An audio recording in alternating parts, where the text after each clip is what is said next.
আবারও কড়া নিরাপত্তার মধ্য দিয়ে কিশোরগঞ্জের ঐতিহাসিক পাগলা মসজিদের দান সিন্দুক খোলা হয়েছে।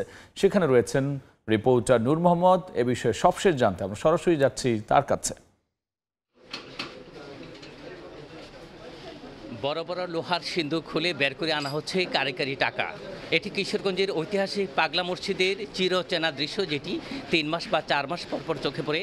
আজ এখানে যে কিছুক্ষণ আগেই এই সিন্দুকগুলো খোলা হয়েছে, প্রায় এই সিন্দুকগুলো খুলে টাকা এর মধ্যে বস্তায় ঢোকানো হচ্ছে এবং এইগুলো উপরে দ্বিতীয় তলায়, মসজিদের দ্বিতীয় তলায় নিয়ে দেওয়া হবে। আপনাকে আমরা যদি একটু দেখাতে চাই, এইখানকার এই যে আজকে সকাল 7:15 দিকে কিশোরগঞ্জের যে জেলা প্রশাসক ফৌজিয়া খান, তার নেতৃত্বে পুলিশ সুপার সহ প্রশাসনের ঊর্ধ্বতন কর্মকর্তা সহ যারা আছেন, পুলিশের ঊর্ধ্বতন কর্মকর্তাদের উপস্থিতিতে এই দান সিন্দুকগুলা খোলা কার্যক্রম শুরু হয়।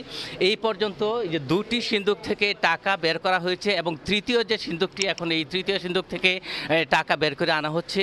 আর এই টাকা খুলে যে প্লাস্টিকের বস্তা ভর্তি করা হচ্ছে। আপনাকে যদি বলে রাখি যে কিশোরগঞ্জের ঐতিহাসিক পাগলা মসজিদের যে একটি যে দান বাক্সগুলো 3 মাস কিংবা 4 মাস পর খোলা হয়, এবার 4 মাস 18 দিন পর এই দান সিন্দুকগুলো খোলার কার্যক্রম শুরু হয়েছে। সবশেষ গত এপ্রিলের 12 তারিখে দান সিন্দুক খোলা হয়েছিল।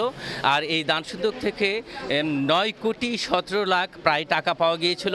এবার এই একই সময়ে টাকা এই সিন্দুকগুলো খোলা হয়েছে এবং যে যারা আয়োজক আছেন, মসজিদ পরিচালনা কমিটির যিনি সভাপতি কিশোরগঞ্জের জেলা প্রশাসক, তিনি যেটি জানিয়েছেন যে এবার টাকার পরিমাণ আগের চেয়ে বাড়তে পারে এবং গতবার যেটি রেকর্ড ছিল যে 9,17,00,000, এবার সেই সংখ্যাটিও ছাড়িয়ে যেতে পারে। আর এইবার এমনি সচরাচর 10টি দান সিন্দুক আছে। এই 10টি দান সিন্দুকের পরে এবার আরও 3টি ট্রাঙ্ক বাড়ানো হয়েছে, যেহেতু সময় একটু বেশি নিয়েছে। 4 মাস 18 দিন পরে এই দান বাক্স খোলা কার্যক্রম শুরু হয়েছে।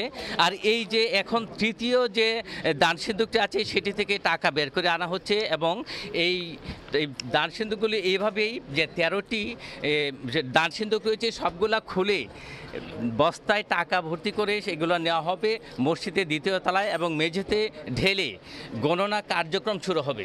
আপনাকে বলি যে এই যে টাকা সংগ্রহ এবং গণনা কার্যক্রম, এটি একটি বিশাল ঘটনা, বড় ঘটনা বলা যায়। কারণ হলো এই যে বস্তার টাকা, এই যে বস্তার টাকা, এইগুলো আসলে গণে প্রক্রিয়া করা এবং গণনার কার্যক্রম শুরু করা একটি অনেক বড় ঝামেলার বিষয়। আর এটি সারা দিনব্যাপী এই কার্যক্রম চলবে এবং সন্ধ্যা নাগাদ জানা যাবে যে এইবার ঠিক কত পরিমাণ টাকা পাওয়া গেল। তো কিশোরগঞ্জের পাগলা মসজিদ থেকে টাকা গণনার আমার কাছে এই ছিল সবশেষ।